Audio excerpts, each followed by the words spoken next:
You have arrived. After a journey from the mountainhomes into the forbidding wilderness beyond, your harsh trek has finally ended. Your party of 7 is to make an outpost for the glory of all Alof Nosush. There are almost no supplies left, but with stout labor comes sustenance. Whether by bolt, plow or hook, provide for your dwarves. You're expecting a supply caravan just before winter entombs you. But it is spring now, enough time to secure lodgings. Here the wolves get hungry. A new chapter of dwarven history begins here, at this place, with Shilsrivil Kekafanol Kalal. IceFire, the tundra mountain of melting, strike the earth. The dwarves who have come to this place call themselves the tundra of melting, and hail from the civilization of the bolt of vegetation. For their symbol they have chosen a polar bear. The polar bear is melting. Strike we shall. And before I do anything else, I want to take a look at the dwarves who have come here to this place. Now first off, we have our expedition leader, Alof Uberserul, Alof Valsjord. Now Alof, he doesn't believe that the world is fair, and he is completely fine with that. He prefers a noisy, bustling life to the boring days without any activity, and he also doesn't really value skills related to fighting. He also dreams of raising a family. He is frequently depressed, he lives at a slow-going and leisurely pace. He relies on the advice of others during decision-making. He is not driven and rarely feels the need to pursue even a modest success. He is not readily moved by art and natural beauty, and he is conflicted by this, as he values artwork and its creation.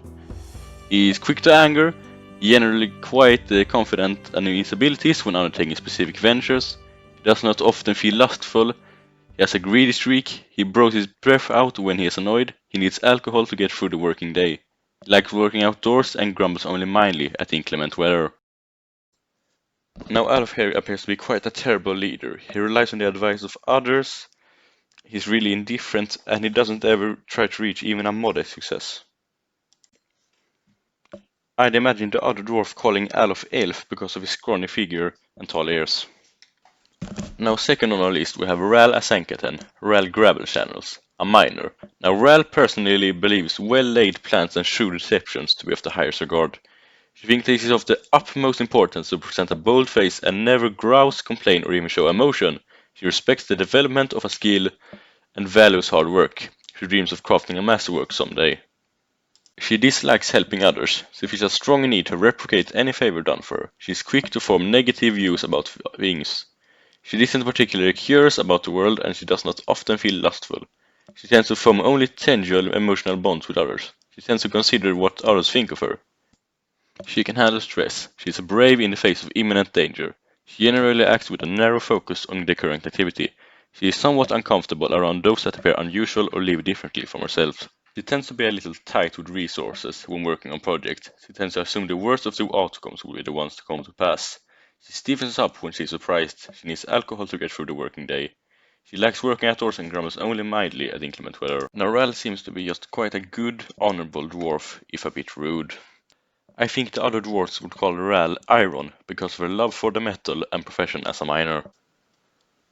Third on our list we have Olon Ufirlikot, Olon Firstings, a planter.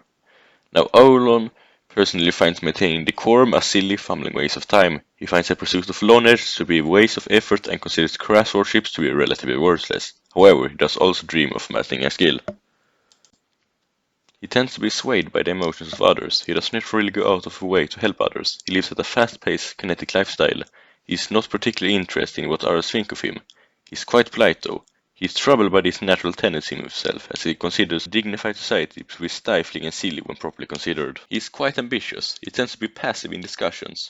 He tends to be a little wasteful when working on projects. He generally acts with a narrow focus on the current activity. He starts talking to himself when he becomes exasperated. He needs alcohol to get through the working day. He likes working outdoors and grumbles only mildly at the inclement weather. Now Olon appears to be quite an introverted type. He listens to others and is polite, but he really doesn't care. For now, we'll just call him Barley for his preference for barley wine. Fourth on the list we have Asmel Kustatol, Asmel Toonfound, a cook. Asmel personally sees competition as reasonably important. He finds blind honesty foolish, he thinks friendship is important, and sees guile and cunning as indirect and somewhat worthless. He dreams of mastering a skill, probably cooking. He never becomes angry. He cracks easily under pressure. He is curious and eager to learn. He tries to keep his things orderly. He tends to be a little wasteful when working on projects.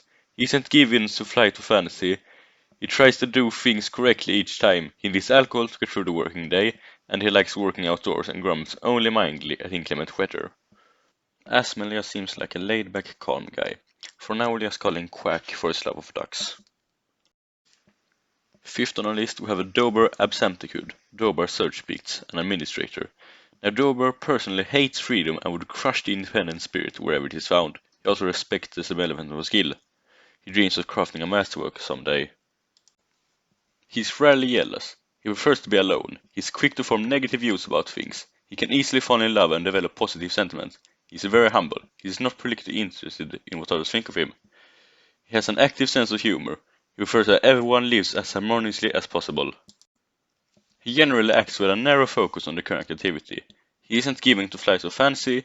He tends to ask others for help when faced with difficult decisions. He rarely feels discouraged. He likes to brawl. He has a greedy streak. He taps his feet when he's annoyed. He greets others very loudly. He needs alcohol to get through the working day. He likes working outdoors and grumbles only mildly at inclement weather. Because of his hate for the independent spirit, I believe that Dobar would make a great hammer or captain of the guard. For that, we'll just call him Hammer for now. Now 6th on the list we have Minkot Bereg, Minkot Earthengloves, an excellent name for a farmer. Now Minkot personally thinks that introspection is valueless and those that waste time in self-examination are deluded fools. She sees no value in holding back complaints and concealing emotions. She doesn't feel strongly about the law and doesn't really value merrymaking. She dreams of raising a family.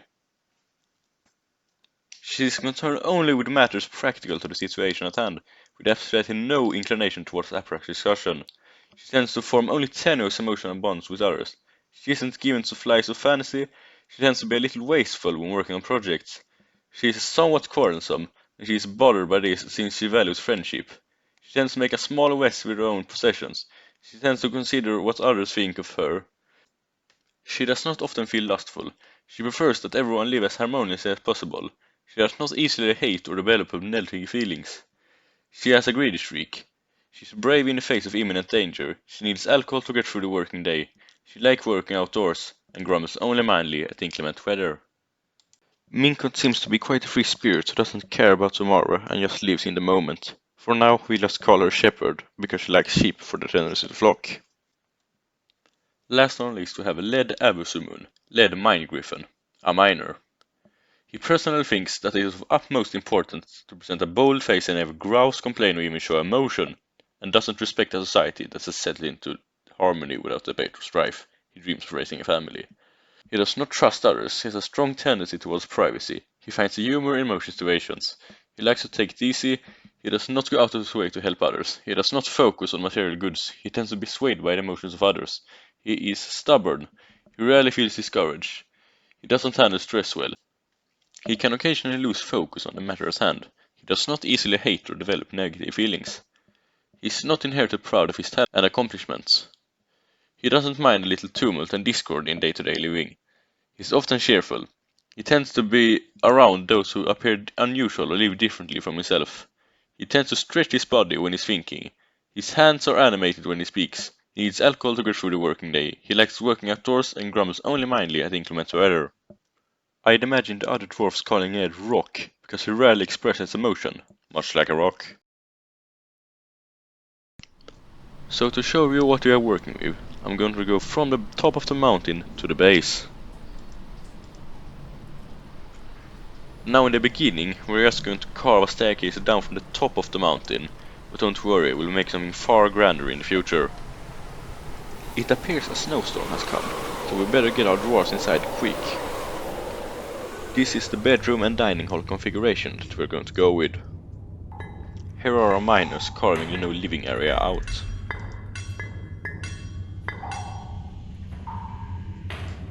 Here we have it all carved out. As you can see, I put a mason's workshop in the top left bedroom, because there are only 7 dwarves here at the moment. We've also carved out a small farm, a small stockpile, as well as a kitchen. It appears we have discovered an expansive cavern deep underground. As you can see, the dwarves are already on their way chopping down trees. Speaking of trees, judging by them, we are in the 3rd cavern layer. meaning we have dug ourselves through a pillar or something in the two others. Typical dwarven luck. We are also carving out a small area for carpenter workshops and a wood stockpile. It appears that a giant olm is moving towards our staircase. I am locking the door. And here we have a herd of elk birds. I'm definitely keeping the door locked.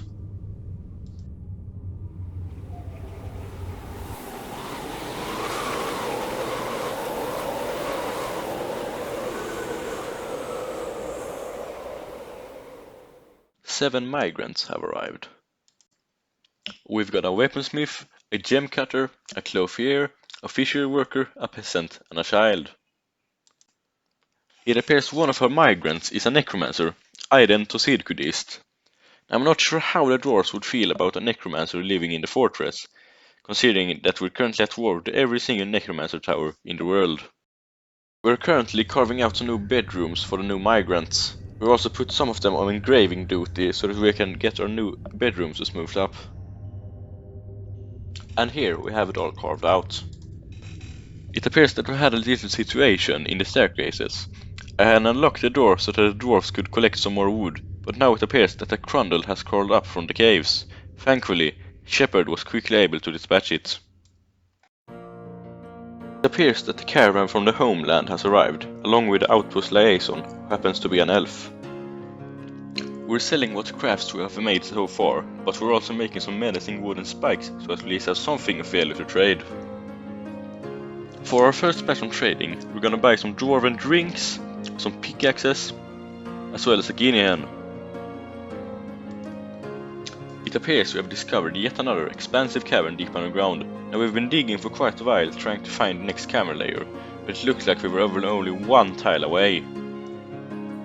And for our second round of trading, we bought some meats, some cloths, as well as a peacock, because Barley, our broker, really likes peacocks. And almost immediately he has adopted it. He has named it Moses Udililid.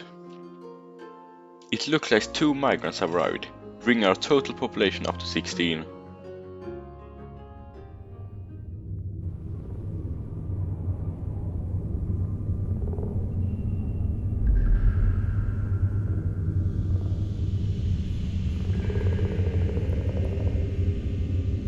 But that number might be about to change, because the forgotten beast Ditari Apalera has come, an enormous hairy cricket. It has a knobby shell and it squirms and fidgets. Its olive hair is long and shaggy, beware its poisonous bite.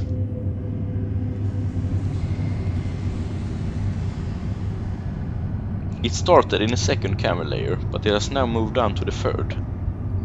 It appears to now be quite wounded.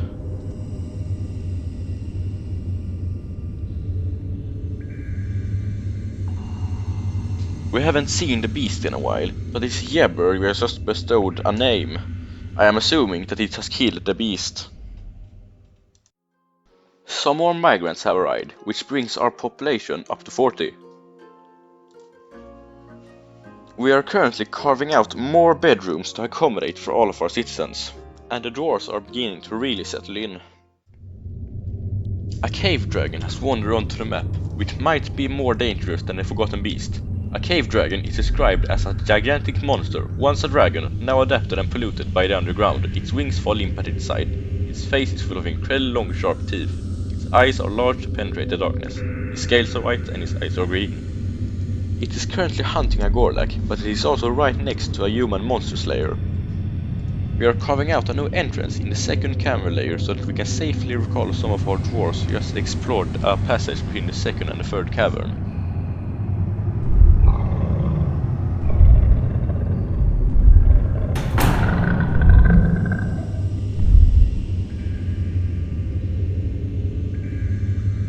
It appears we have caught ourselves a cave dragon, now Vidkaku belongs to us. Unib, one of our carpenters, has just gone into a strange mood. She will collect materials and attempt to create an artifact. She has claimed a carpenter's workshop and is now collecting materials.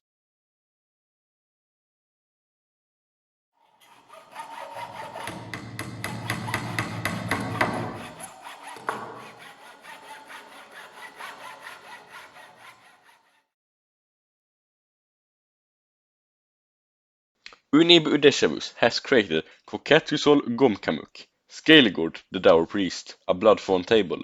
This is a Bloodfawn table. All class worship is of the highest quality. It is encircled with bands of Bloodfawn. On the item is an image of my friend Brunch, the Pitchblend-bound Codex in Bloodfawn. On the item is an image of a foxtail millet plant in marble. And for that feat, Unib has been awarded a nickname. From now on, she will be known as Bloodform Udeshavus.